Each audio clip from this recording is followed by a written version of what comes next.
Hello guys, स्वागत है आपका अपने यूट्यूब चैनल यूनिक सर्जी सत्यम में। और यहाँ पे जो हमारा पार्ट चल रहा है वो क्रैश कोर्स 1, यानी कि यहाँ पे हम सारे की सारी कॉन्सेप्ट्स फॉर मैथमेटिक्स के सारे कंप्लीट करेंगे। सारी वीडियोस देखने के बाद मैं आपको गारंटी दे रहा हूँ कि जो आपका ये टारगेट है ये गारंटी के साथ अचीव होगा। यानी कि आपका जो जेई में मैंने टारगेट सेट किया है कि जेई में आपके 80+ मार्क्स, और अगर आप बोर्ड के पर्पज से इसको देख रहे हैं तो बोर्ड में आपके 98+ मार्क्स आएंगे। यहाँ पे हम स्ट्रेट लाइन को कवर कर चुके हैं और सर्किल के पार्ट 1, पार्ट 2, पार्ट 3 यानी कि 3 पार्ट में ये सर्किल है आपका, 4 पार्ट में स्ट्रेट लाइन हुआ है और आगे कई सारे पार्ट्स जो हैं अभी अपलोड होना बाकी है। और अगर आप कुछ टाइम बाद ये वीडियो देख रहे हैं तो हो सकता है आप चैनल पे जाके देखिए, सारे के सारे पार्ट्स अवेलेबल होंगे। और यहाँ पे हम स्टार्ट करते हैं सर्किल के पार्ट। आज हम सर्किल का पार्ट 1 डिस्कस करेंगे आपके सामने, ठीक है। और ये हम यहाँ पे जेई के क्रैश कोर्स की बात कर रहे हैं। हम सीधे सीधे आपको बता दें, जेई का क्रैश कोर्स यहाँ पे हमने लॉन्च किया है। तो जेई के क्रैश कोर्स के अकॉर्डिंग हम यहाँ पे चल रहे हैं। हम यहाँ पे स्ट्रेट लाइन वाले पार्ट को पूरा करवा चुके हैं। स्ट्रेट लाइन के बाद पेयर ऑफ स्ट्रेट लाइन भी हम करवा चुके हैं और यहाँ पे सर्किल को हम डील कर रहे हैं, ठीक है। सर्किल को हम स्टार्ट कर रहे हैं।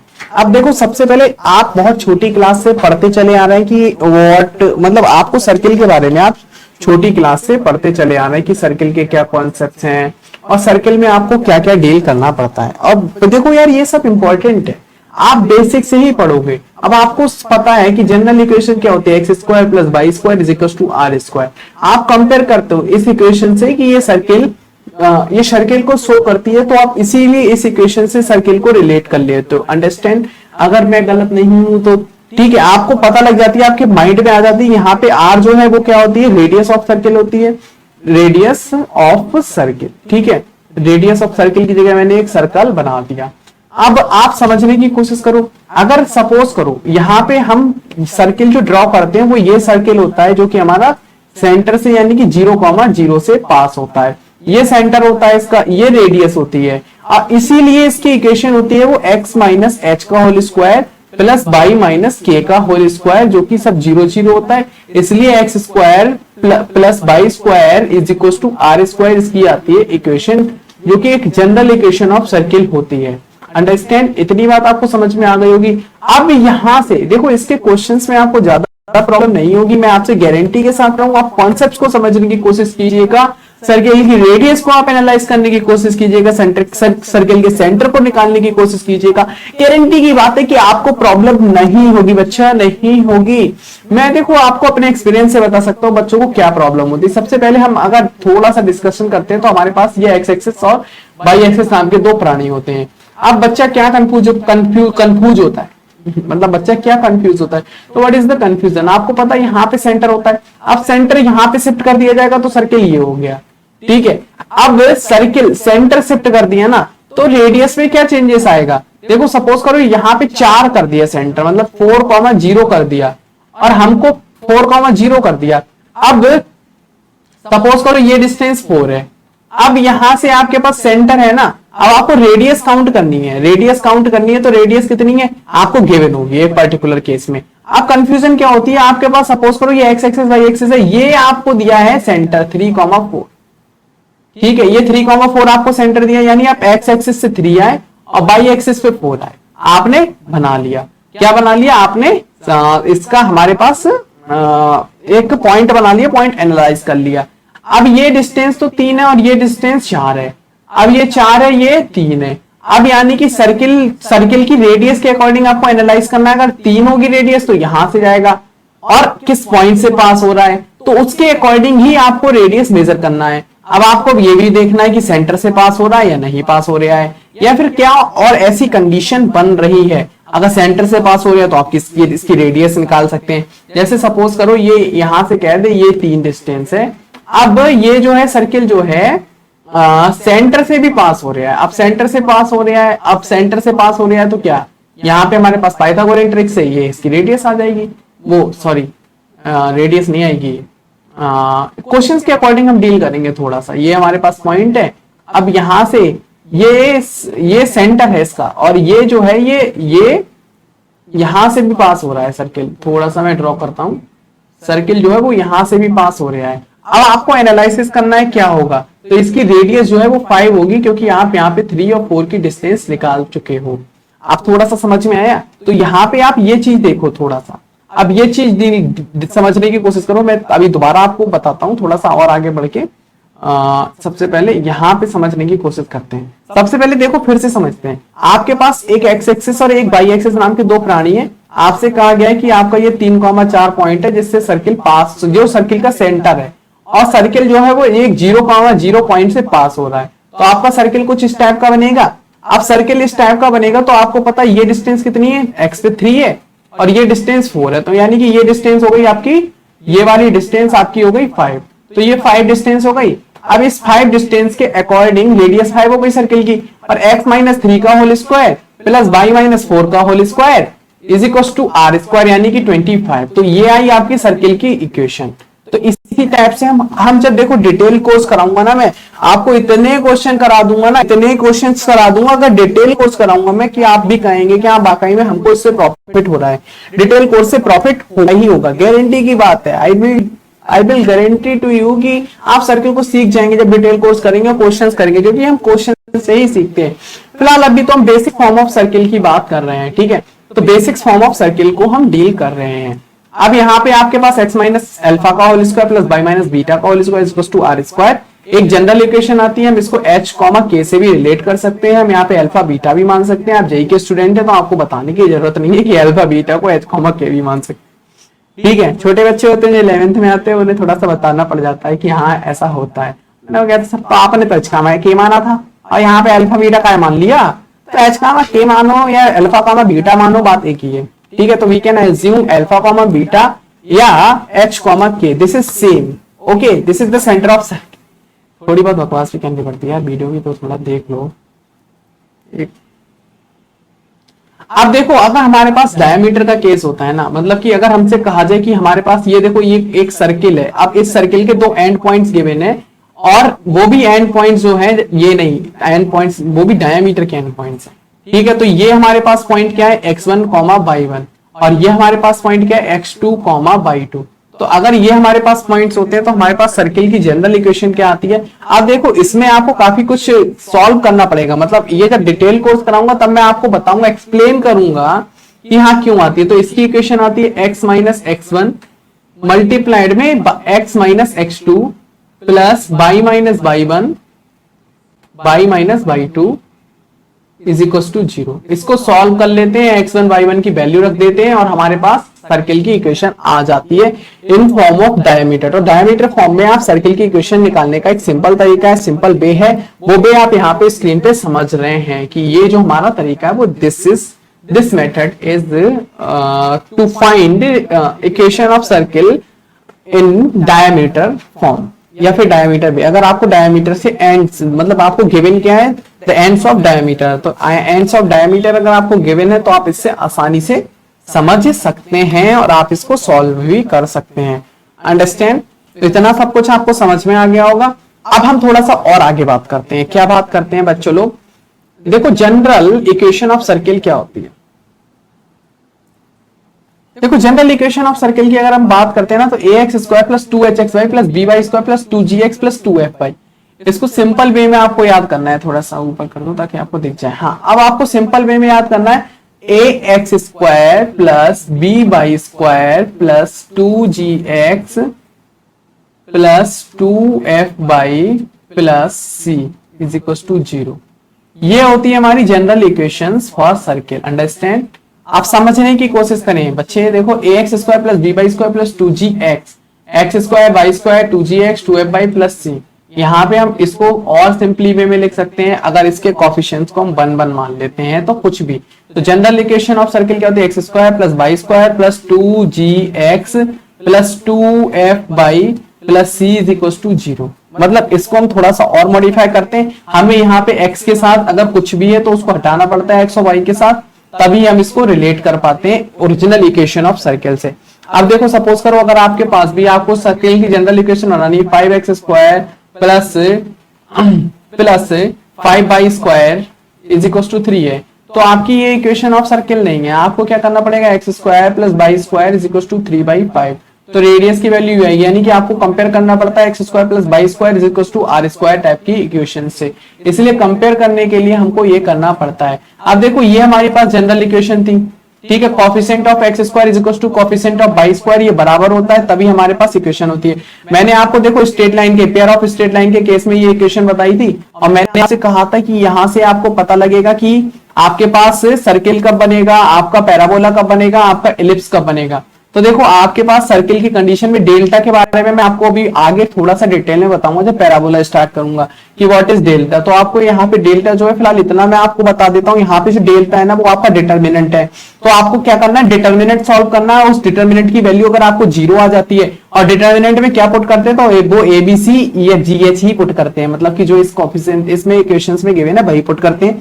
आपको पता है समझने की दिक्कत होती है कि आप समझ नहीं पाते हैं, आप याद नहीं कर पाते हैं। अभी मैं ये कोर्स सोच रहा हूं कि ऐसा भी बना दूं जिसमें आपको सर्किल, पैराबोला, एलिप्स, हाइपरबोला इन सबको एक साथ आपका डिस्कशन करूं, ताकि आपके माइंड में जो कंफ्यूजन आती है ना कोऑर्डिनेट को लेके, उसकी तो ऐसी की तैसी हो जाएगी। कोई बात नहीं, चलो छोड़ो। तो डेल्टा की वैल्यू कभी भी 0 के बराबर नहीं होगी। अगर 0 आ गई, ऐसी गिवन इक्वेशन है 2hxy के टर्म्स में, अगर कोई ऐसी गिवन इक्वेशन है, स्क्रीन पे देखें तो इसकी जो तो ये गिवन इक्वेशन है, अगर इसमें एक्स स्क्वायर और वाई स्क्वायर का कोफिशिएंट सेम है, एक्स वाई का कोफिशिएंट 0 है। देखो यहाँ पे 2gx और 2fy मैंने लिखा है, लेकिन hxy वाला कहीं पे भी मैंने नहीं लिखा है। तो आप यहां से समझ सकते हैं कि xy का कोफिशिएंट 0 होना चाहिए, डेल्टा का भी 0 नहीं हो सकता। तो आपकी इक्वेशन जो है वो इस फॉर्म में आ जाएगी। अब यहां से जब आपके पास मान लो सपोज करो x square plus y square plus 15x plus 16y plus 3 is equal to 0 है। अब आप इस इक्वेशन को कंपेयर करके, अगर ये सर्किल की इक्वेशन मतलब इक्वेशन है इस सर्किल की, यहाँ पे एक्स स्क्वायर, यहाँ पे आपको डिटर्मिनेंट भी देखना पड़ेगा। अभी तो मैंने बता दिया कि द इक्वेशन ऑफ सर्किल है, तो इक्वेशन ऑफ सर्किल ही है। तो आप यहाँ पे आर की वैल्यू के लिए G square plus F square minus C निकालेंगे। मतलब जी स्क्वायर कैसे निकालेंगे, 2gx होता है, तो 2g की वैल्यू कितनी आई 15, तो g की वैल्यू कितनी आई 15/2। तो यहां से आप g की वैल्यू निकाल लेंगे 2fy यानी कि 2f की वैल्यू कितनी है 16, तो f की वैल्यू 8 आई, और c की वैल्यू 3 आई। ये सारी वैल्यूज आपको कहां पुट करनी है, यहाँ पे रेडियस के टर्म्स में आपको पुट करनी है। और यहाँ पे पुट करने के बाद आप इसका स्क्वायर रूट निकालेंगे, और स्क्वायर रूट निकालने के बाद आपको क्या मिलेगा, क्या मिलेगा, जे में से 4 नंबर मिल जाएंगे। तो आपको क्या मिलेगा, रेडियस ऑफ सर्किल मिलेगी। तो रेडियस ऑफ सर्किल आपका आ गया आंसर।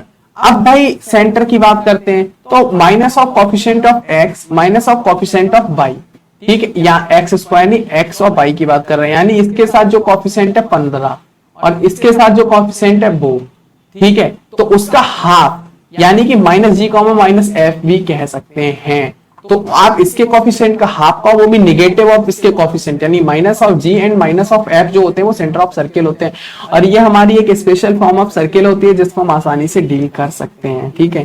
तो इसको भी समझने के लिए कोई ज्यादा टाइम नहीं था, मतलब आप एक अच्छे तरीके से भी इसको समझ सकते हैं। और फर्स्ट ऑफ ऑल आपको क्या करना है, आपको सब्सक्राइब करना है यूनिक सर जी सत्यम को, ठीक है। थोड़ा सा और आगे बढ़ते हैं और इसके कुछ पैरामेट्रिक कोऑर्डिनेट्स के बारे में बात कर लेते हैं। देखो यहाँ पे क्रैश कोर्स में मैं आपको बता दे रहा हूँ पैरामेट्रिक कोऑर्डिनेट क्या होते हैं, बट अगर मैं एक्सप्लेनेशन आप चाहते हैं ना, कंप्लीट एक्सप्लेनेशन आप चाहते हैं, तो आप मुझे किस नंबर पे कॉल कर सकते हैं, प्रोवाइड करा दूंगा, आप डिस्क्रिप्शन में जाके देख सकते हैं। आपको मेरा प्रॉपर लैंडलाइन नंबर शो है, मैं अपना पर्सनल नंबर तो नहीं दे सकता आपको कि आप बहुत ज्यादा कॉल करेंगे, बट कोई नहीं, इंस्टा पे आप मैसेज कीजिए आप मुझे, और बाकी जरूरत पड़ती है तो व्हाट्सएप कॉल की भी आपको अवेलेबिलिटी करवाएंगे, ताकि आप फेस टू फेस हमसे ट्रैक कर सकें, ठीक है। पैरामेट्रिक कोऑर्डिनेट की बात करते हैं, तो पैरामेट्रिक कोऑर्डिनेट, अब आपके पास यहाँ पे कोई भी इस टाइप का एक सर्किल है, ठीक है, इसका आपके पास सेंटर है h, k। अब इसके h, यहाँ पे कोई पॉइंट है p x y। Parametric coordinate अक्सर हम रिलेट करते हैं, जैसे कि हमारे पास हमने क्लास 10th में ट्रिग्नोमेट्री पढ़ी होती है, तो ट्रिग्नोमेट्री में अगर हमारे पास ये L होता है तो हम ये एंगल से थीटा से करके कुछ वैल्यू निकाल लेते हैं। तो यहाँ पे जो x की जो वैल्यू निकाली है इनने, वो देखो x क्या होती है x एक्सिस वाली डिस्टेंस, और y क्या होती है y एक्सिस वाली डिस्टेंस। मतलब कि अगर हम यहाँ से बात करते हैं और ये पॉइंट है ना, तो ये जो डिस्टेंस है, ये जो डिस्टेंस है, ये होती है y एक्सिस की डिस्टेंस, और ये होती है हमारी x एक्सिस की डिस्टेंस। यानी कि अगर ये 3,4 है तो यहाँ से हम x y की वैल्यू निकाल सकते हैं। बट यहाँ पे कोई एंगल बना के हमने x की वैल्यू जो निकाली वो क्या आई r cos थीटा, और y की वैल्यू जो निकाली वो क्या आई r sin थीटा, ठीक है। अगर यहाँ पे सेंटर 0,0 हो तो x की वैल्यू r cos थीटा होगी और y की वैल्यू r sin थीटा होगी। तो आपको यहाँ पे कोई पेपर में सिर्फ आपसे जेई के क्वेश्चंस में सिर्फ ये पूछे जा सकते हैं कि इसके सेंटर क्या होंगे, और उससे आप क्वेश्चन ऑफ सर्किल भी निकाल सकते हैं। इतनी बात आपको समझ में आ रही है? बहुत बेसिक है यार, बहुत जल्दी जल्दी आप इस पूरे क्रैश कोर्स की हेल्प से समझ सकते हैं कि जेई में कोई ज्यादा डिफिकल्टीज आपको नहीं फेस करनी पड़ती हैं। अब रैन सेंटर h, k है, मतलब कि अगर कुछ बढ़ गया सेंटर तो जाहिर सी बात है उसमें r cos थीटा में h प्लस हो जाएगा और r sin थीटा में h k प्लस हो जाएगा। तो x और y में यार कुछ जोड़ दो, मान लो 0,0 से 3,3 हो गया तो 0+3 ही तो करते हैं, तभी तो h, k टाइप का हमारे पास कोई सेंटर आता है। तो इस बात में आपको कोई ज्यादा कंफ्यूजन नहीं होना चाहिए। अब देखो यहाँ पे जब सर्किल जो इंटरसेप्ट काटता है ना उसकी वैल्यू निकालना बहुत इंपॉर्टेंट है, और इस इंटरसेप्ट की वैल्यू से आपके जब मिक्स वाले क्वेश्चंस आते हैं ना उसमें आपको ज्यादा प्रॉब्लम नहीं होती है। तो इसीलिए आपको ये सब बताया जा रहा है कि आप इंटरसेप्ट भी आसानी से निकाल सकते हो। तो इंटरसेप्ट बाय सर्किल, तो इंटरसेप्ट मेड बाय सर्किल की अगर हम बात करते हैं, इंटरसेप्ट मेड बाय सर्किल, तो इंटरसेप्ट मेड बाय सर्किल कितनी बार बोले हुए, तो x इंटरसेप्ट की वैल्यू निकालनी है। तो हमारे पास सर्किल की इक्वेशन क्या है, x square plus y square plus 2gx plus 2fy plus c is equal to 0। ठीक है, x square plus y square plus 2gx plus 2fy plus c is equal to 0। अब x इंटरसेप्ट क्या है, 2g square minus c, यानी कि अगर आप x intercept की बात करते हैं, आप ये डिस्टेंस निकालना चाहते हैं ना, देखो यार कहीं ना कहीं कोऑर्डिनेट के क्वेश्चन में छोटी मोटी डिस्टेंस भी हमें बहुत ज्यादा काम दे जाती है। हम उससे सेंटर निकाल सकते हैं, हम उससे कुछ ऐसे गिवन पॉइंट्स निकाल सकते हैं ना जिससे हम कोऑर्डिनेट के क्वेश्चंस को बहुत आसानी से डील कर लेते हैं। और मैं आपसे 1000 बार कह सकता हूं, जब तक आप क्वेश्चन को लिंक नहीं करेंगे, जब तक आप क्वेश्चन को लिंक और थिंक, मतलब लिंक आप दूसरे टॉपिक से, थिंक आप अपने मन से, आप अपने कॉन्सेप्ट से उसको नहीं सोचेंगे, आप अपने रिलेट नहीं कर पाएंगे, आप उसमें माइंड अपना सेट नहीं कर पाएंगे कि क्वेश्चन किस टाइप का है, तो आई होप कि आपको करने में बहुत ज्यादा ही डिफिकल्टीज फेस करनी पड़ेंगी। तो आप उस सब डिफिकल्टीज को हटा के अगर आप इस पे फोकस करो तो आई होप कि आप बहुत अच्छा कर सकते हो।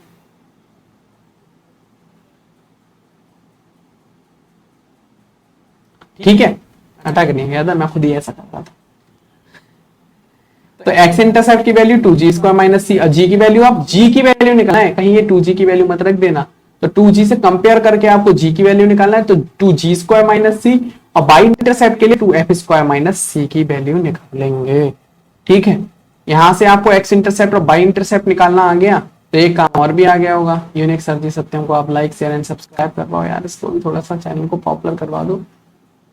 Segment of second chord and tangent की बात करते हैं। यहां से देखो, segment of second chord and tangent, ये कॉन्सेप्ट ज्यादा इंपॉर्टेंट नहीं करते हैं जेई में, बट ये कभी कभार क्वेश्चन आ जाता है।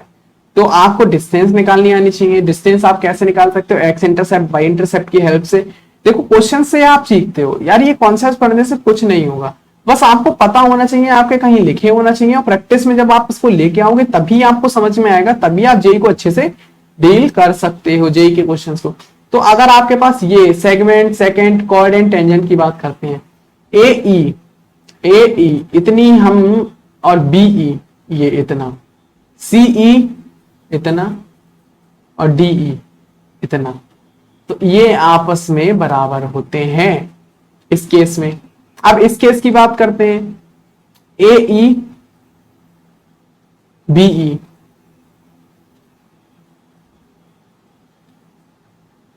सीई डीई, इनका मल्टीप्लिकेशन आपस में बराबर होता है। अब इनकी जरूरत कब पड़ती है, इनकी देखो जरूरत पड़ सकती है आपको अगर टेंजेंट, कॉर्ड एंड सेकेंड्स की प्रॉपर्टीज से रिलेटेड क्वेश्चन आता है, या फिर कहीं पे क्वेश्चन में आपको रिलेट करना पड़ता है, या आपको डिस्टेंस गिवन होती है, कोऑर्डिनेट गिवन होता है। यहाँ पे इसका कोई क्वेश्चन नहीं है, बस आपको बस यहाँ पे याद रखना है कि ये दोनों जो डायग्राम्स हैं उसके बेस पे आपका ए क्रॉस बी और सी क्रॉस डीई इक्वल होता है। और इस वाले केस में अगर ये आपके पास ये पॉइंट है ए बी, तो ए बी का whole square is equal to A C plus A D, A C plus A D के मल्टीप्लीकेशन के बराबर होता है। तो इसको आपको इतना भी ध्यान रखना है, बस आपको ये ध्यान रखना है प्रॉपर्टीज की, हाँ ऐसा होता है। ये टेंजेंट एंड सेकंड प्रॉपर्टीज की अगर मैं बात करता हूं ना, तो आप 10th क्लास में ये सब जानते हैं, ठीक है, और इससे रिलेटेड क्वेश्चंस भी करें, तो उन्हीं प्रॉपर्टीज की हेल्प से आपको यहाँ पे जेई में क्वेश्चंस में लगानी पड़ती है। ठीक है, इतना समझ में आ गया? ओ तो यहां से हमारा लेक्चर 1 कंप्लीट हुआ और लेक्चर 2 की बात हम अब स्टार्ट करते हैं। तो लेक्चर 1 कंप्लीट। आपका क्या काम है? Like, share and subscribe. बस देखिए यार, सब्सक्राइब करने के लिए क्या है, व्हाट्सएप है आपके पास, इंस्टा है आपके पास, यार स्टोरी वगैरह लगाओ, टैग वैग करो, मुझे भी इंस्टा में, मुझे भी अच्छा लगता है। ठीक है, मिलते हैं नेक्स्ट वीडियो में।